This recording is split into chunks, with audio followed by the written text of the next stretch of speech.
Guys, back with another video. We got Dave 25 on the mic. What's going on, dude? Yo, what's going on, Ryan? Nothing much, man. Chilling. And we're going to be talking about some NBA basketball.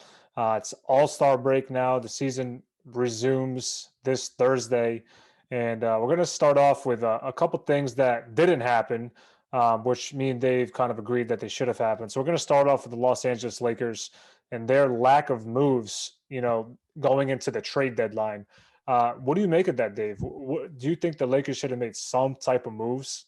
Oh, 100%. This is the Los Angeles Lakers, and you're going into playoffs, and you're going to want to try and make some deals, which they didn't do. Anthony Davis ended up, expressing his frustrations that they didn't make any moves. And apparently, there was an offer, a deal on the table for uh, John Wall in exchange for Russell Westbrook. And what do you think about that deal? Do you think that they should have pulled the trigger? I think John Wall's a better three-point shooter, and it's tough because they're both good players. John Wall has been injured in the past previously, and he's banged up. I would expect he's not the same player he was.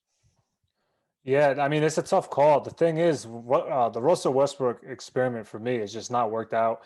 I think LeBron's one of those players that needs like shooters around him, and that's why I kind of thought that the signing to begin with didn't really make sense with Westbrook, just because he's never been a consistent shooter with LeBron James, and I just feel that changes had to be made. I mean, look at the standings right now; they're ninth in the Western Conference. I mean, they're in the play-in tournament right now. They're not even in the actual playoffs. You would think a team with LeBron James, and Anthony Davis is going to be there. But the problem is, AD is hurt again. He's out for another 4 weeks with a sprained foot. We saw that, a couple games before the All-Star break started. And I just personally think that, it was time for Westbrook to, be traded because obviously it's not working out. They're like the borderline playoff team right now. And I never thought since day one he meshed well with LeBron and those teammates because I think he's a very like ball dominant player. And I think that the way that LA runs their offense, I don't think it's plausible to have him and LeBron on the same team. That's just my opinion, though, personally. Yeah, I think they're an older team. But so who do you take? Honestly, you would take John Wall? I think Westbrook career wise, but I think just Wall because you already know how bad it's been with Westbrook. It's not like it's going to get any better. How is it going to get better with Westbrook? I To get maybe better with he's. John Wall, in your opinion? I think they might have Or because would it be a similar situation?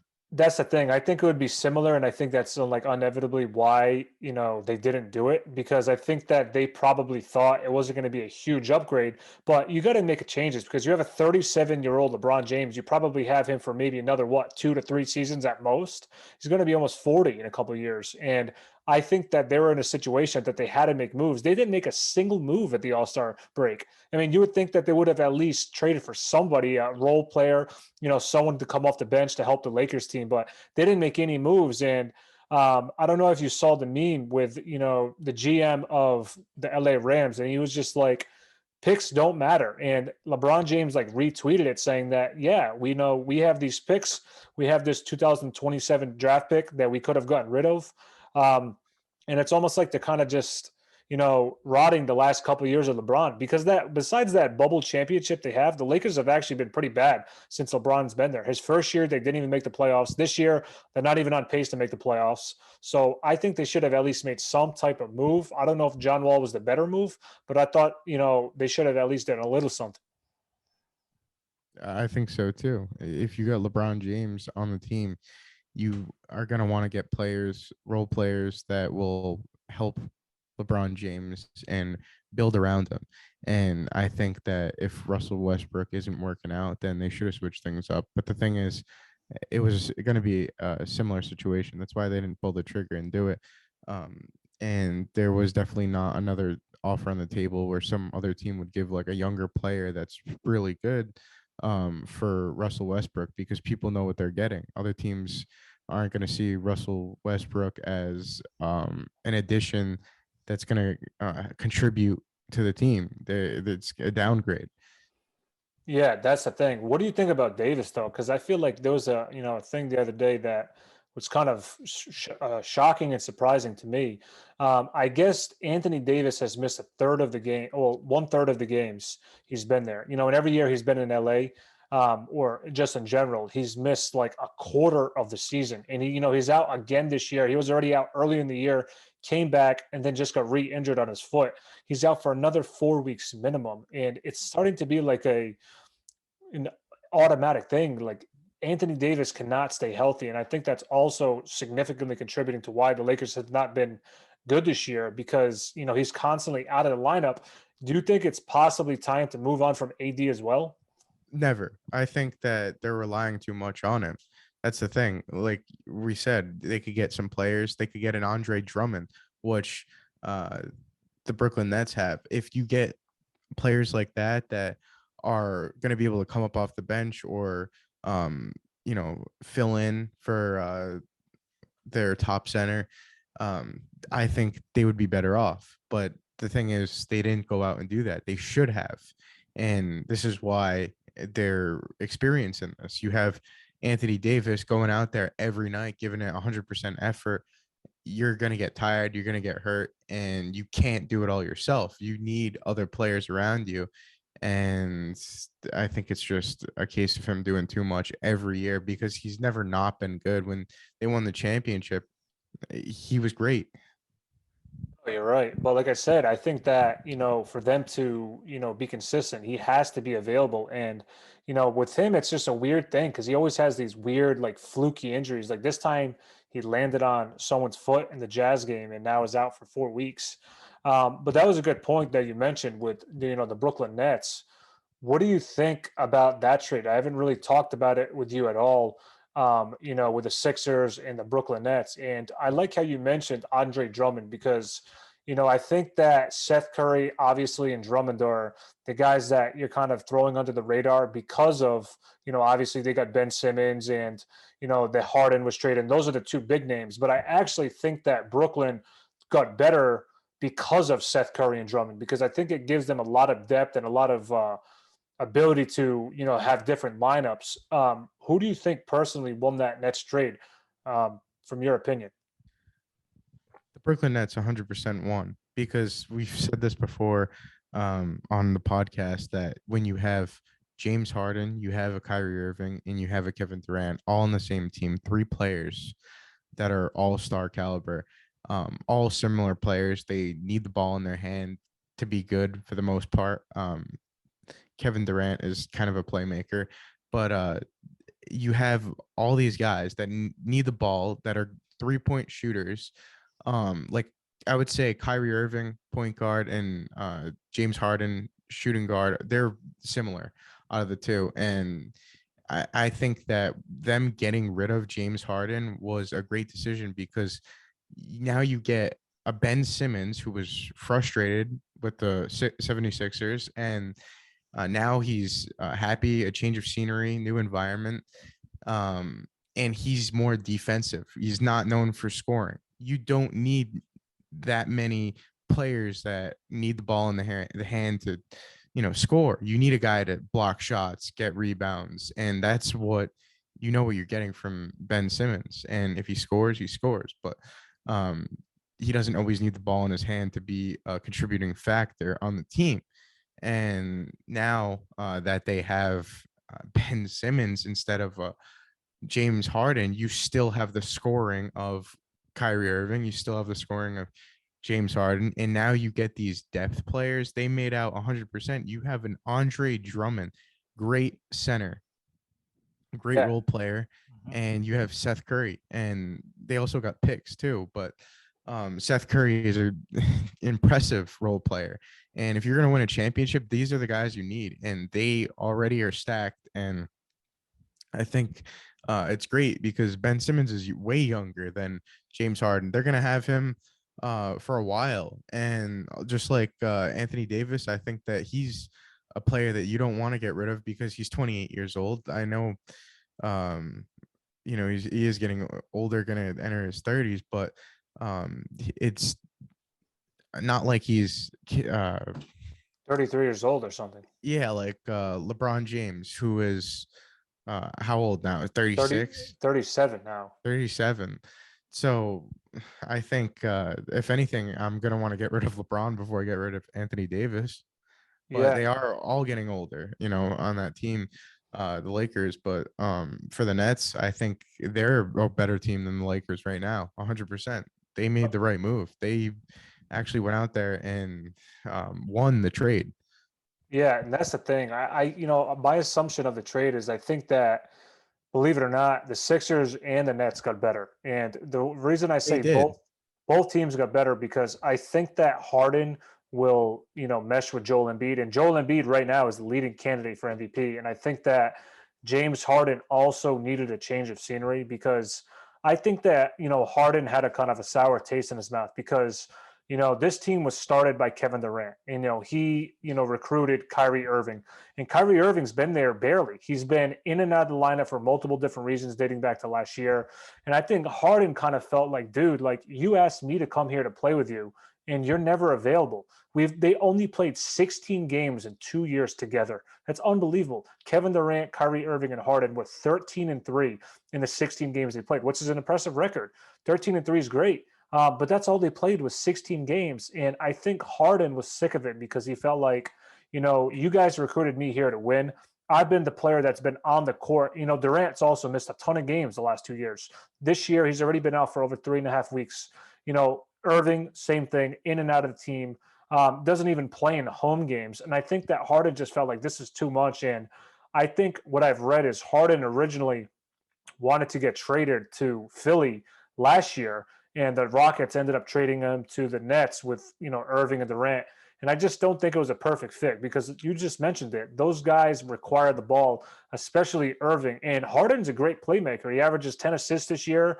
And I think him and Embiid will actually play a lot better cohesively. And Harden's still a great player. People are saying James Harden is slowed down a little bit, but because James Harden has been more of a facilitator the last few years, because of him having Durant and Irving and Patty Mills this year and all these shooters and things that he doesn't need to score 30 like he used to. I think that, Harden now with Philly kind of slides into more of his normal role. And, I do think, though, the trade was personally a little bit too much because I think the picks is what made it too much. I know you mentioned the two first round picks. That's what I thought, took the trade over the top for the Nets because, when I first heard the trade, I thought that they were actually receiving the picks. And it was the opposite way. They got Simmons, Seth Curry, Drummond, and two first rounds just for Harden. And, that's a lot. And this could be really bad for the Sixers if this doesn't turn out because they mortgaged literally their entire future. Harden's already 33. He's not a young, or 32, excuse me. He's not this young buck. Sure, he can still play. And Embiid has to play and win now. He's an MVP candidate again this year. Last year, he probably would have won MVP if he didn't get hurt and miss so many games. He was like the front runner. But I just think that, they're in this huge win now mode with the Sixers. And I think they traded a lot of their depth. And I think that might end up hurting them, the lack of shooting, not having Seth Curry. And I think Drummond was a really good backup to Joel Embiid this year. Oh yeah, I think you're right, and I think James Harden, like you said, 32 years old, and you get two first round draft picks for him. They made out like bandits. Like honestly, like how I think Brooklyn was content with what they had, and if they were gonna give him up, the 76ers had to, go all out, go all in for James Harden because the 76ers, he didn't want to play there. And Ben Simmons wanted a change of scenery, and it turns out James Harden did, and he wanted to go to the 76ers originally. So he was getting what he wanted to. But for the Brooklyn Nets as a team and organization to give up James Harden, they're not going to accept it for like nothing. Like you have to make them want to get rid of what they have, which is good. And they, just sweetened the deal and went all in 100%. Like this is what we need. We need James Harden instead of Ben Simmons. We need a player who actually wants to play here and gives a shit about playing for this city.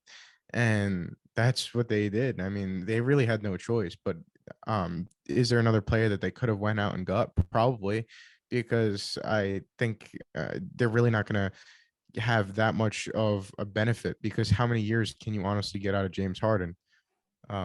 5 years? Like, is it really worth giving up your future and the players that you had for James Harden?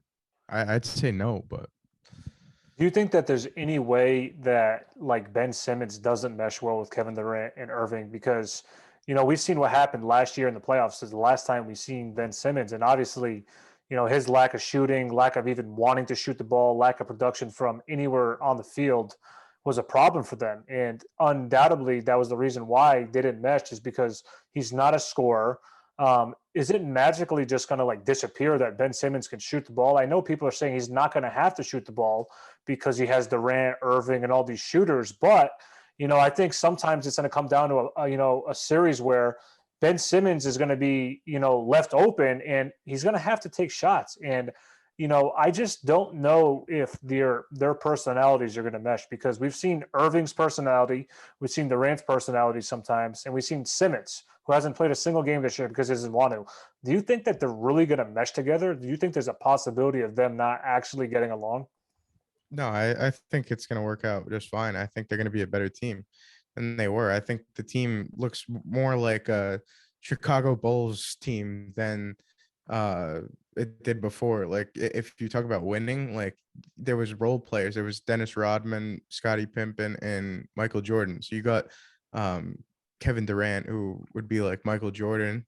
And what would you say for the other two? Irving, Like, Irving like Pippen, yeah. and then Rodman would be their Ben Ben Simmons, Simmons. yeah. And it's so true. And I think they're more like well-rounded and, polished as a team with Ben Simmons. Like we said, you can only have so many scores with one ball. And if anything, they have a guy that can be defensive and defensive minded. And I think it's going to work out just fine. He's young. He's how old? He's like Uh, 27, I think, 26, not even. yeah, this guy, they're gonna have him for a while. What do you think though about, just the way that, Harden departed, and it's starting to look He's 20, like, 25. yeah, Simmons. So what do you think though about Harden? Because, this is starting to be kind of like a trend for James Harden, where he is disgruntled and wants to leave. We saw what happened when he left Houston. He looked, horribly out of shape coming into camp, did not want to be there, very unprofessional, in my opinion. And, less than a year and a half later, he's on his new team. We all thought he was happy with the Nets. Another story comes out, you hear he's not happy. He wanted to play with Philly. Ben Simmons obviously isn't happy, but it's starting to look like this is starting to be a James Harden problem, because, this is already his third team in 2 years. And, the same exact story is happening, on each team. It's like a constant theme for him. It's like he's not happy here. He gets traded. He's not happy. And now he's with another MVP caliber player, Joel Embiid. Is this just a possibility that James Harden's just not a, you know, championship level player? He's a great player, one of the best players ever, top 30 player in NBA history. But is this just a possibility he's just not a winner? I think he is a winner. I think he was triggered at the fact that Kyrie Irving won't get a vaccine. You'll get a tattoo, but you won't get a vaccine. And I think Kyrie Irving honestly should get the vaccine. I think it's immature of him. You're choosing not to take a vaccine that will save your life, and you could possibly, suffer from uh, you know, COVID from itself. getting from getting COVID. Like, it's a real thing. And I think for him to, put his team last by not getting it, this way he can't be out there on the court, is selfish to do. Like, yes, we get what you're trying to say, like, but um honestly, to have that mindset that it's bad, the vaccine is not right. I get it's a free country, but you're also an athlete making millions of dollars, and healthcare workers had to take it. The presidents took it. So why can't you take it to be out there on the court? If I was James Harden, I'd be pissed too. But Because I'm doing everything. James Harden was carrying the team while Kyrie Irving was sitting at home when he could have just took the vaccine like James Harden did and Kevin Durant. If he wanted to win, he would have did it. He doesn't want to win that badly. He already won. That's exactly what I think, to be honest with you, is I think that, both players, you can doubt their how much they really want to win because, we started hearing the Harden chatter around, mid-season this year. And Durant was out, he's injured right now. He'll be back in a couple weeks, I think. Irving's not playing in any home games. It is a weird scenario. And I kind of feel bad for Steve Nash because he had like all of these guys. And I think Steve Nash is a great coach. And, he's had to deal with all these different personalities and guys in and out of the lineup constantly. And it's like difficult because it's like, how can you set a consistent lineup every game where, you play one home game, you don't have Irving. You play an away game, you have them. And it's like constant lineup changes every other game. And I just think it's really hard to build like continuity and morale because it's difficult to be not available. And I think that's undoubtedly what pissed Harden off at the end was like, dude, like you told me to come here to play with you guys, and you two are barely playing. We've seen last year, same exact thing. Harden got hurt in the playoffs. He was unavailable. Before that, Durant was unavailable last year. Before that, Irving was unavailable last year. And it's just like a repeat thing with that team. What do you think Steve Nash thinks about this as the head coach of the Brooklyn Nets? I think Steve Nash is a great head coach for the Brooklyn Nets, and I think he thinks that this is a great move. You're getting rid of James Harden.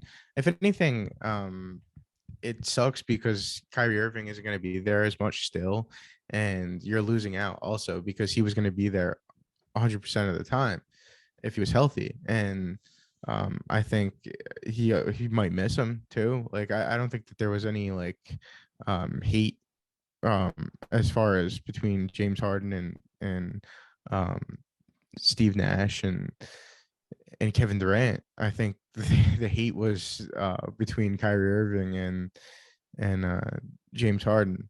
I think that's what led to the frustration and the exit. He's like, I want to go to a team that I can put 100% effort into, and my teammates around me are going to put 100% effort. Like, let's win a championship together. Let's not just not take a vaccine and sit at home and just cry and say, oh, I wish I could just let me play. It's he could have been out there. If he wanted to win, he would have been on the court. It's simple as that. And I think he did give up on his team, the Houston Rockets. Like that was his team. That's like if Tom Brady didn't win with the New England Patriots and then went to the Buccaneers to try and win. Like he did give up, and he's had numerous chances.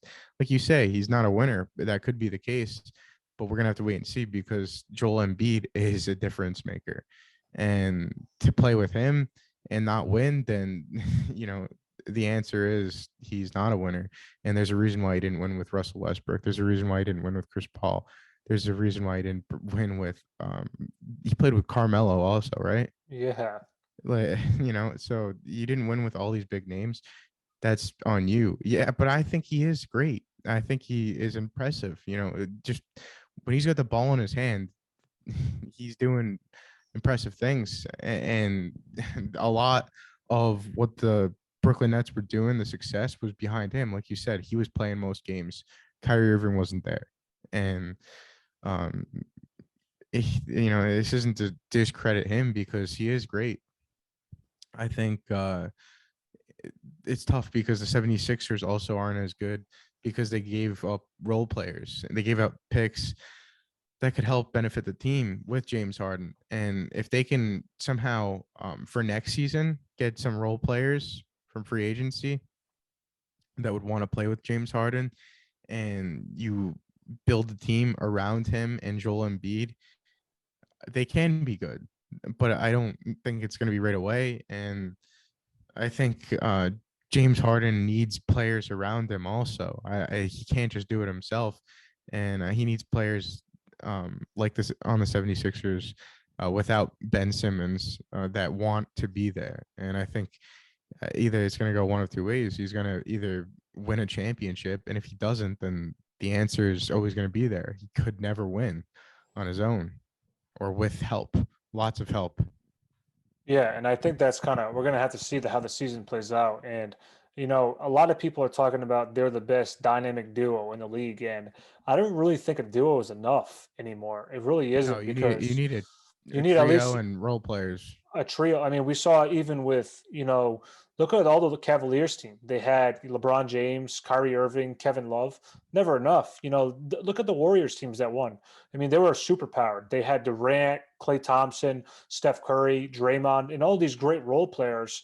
I mean, just look at what happened last year. I mean, DeMarcus Cousins went look at through there. So look many. at look at the Bucks last year that won. They had Giannis, Chris Middleton, Drew Holiday, Bobby Port, all these role players that were good for them, and that's what they won. Undoubtedly, they beat the Phoenix Suns, who's the best team in the league this year, because of depth. And I think that trading Seth Curry and Drummond and not having a quality backup for Joel Embiid is going to hurt them. And I really think that's going to go down to how it affects a playoff matchup because, like you said, defense picks up in the playoffs. It's not like the regular season, and obviously teams are going to zone in on Harden and Joel Embiid. Who's going to be their third option? They don't have Seth Curry anymore. He was their third option. Well, they have Tobias Harris, who's good. I keep forgetting about Harris, but besides them, Tyrese Maxey, the other point guard they have. I still don't think their bench is great anymore because you traded Drummond and you traded some of these other guys, plus your picks, you mortgage your future. That's another thing that I could see. Brooklyn not only got younger with Simmons and Curry, Drummond, but they also had 2 first rounders that are going to help them going forward. So I think we'll have to see how this plays out with the team. But I think that's the end of the podcast, Dave. I appreciate you coming on as always. No problem. Thanks Thanks, for man. having me on. We'll see you Nope, around. no problem. We'll see you guys next time. See you Thanks, guys. subscribers.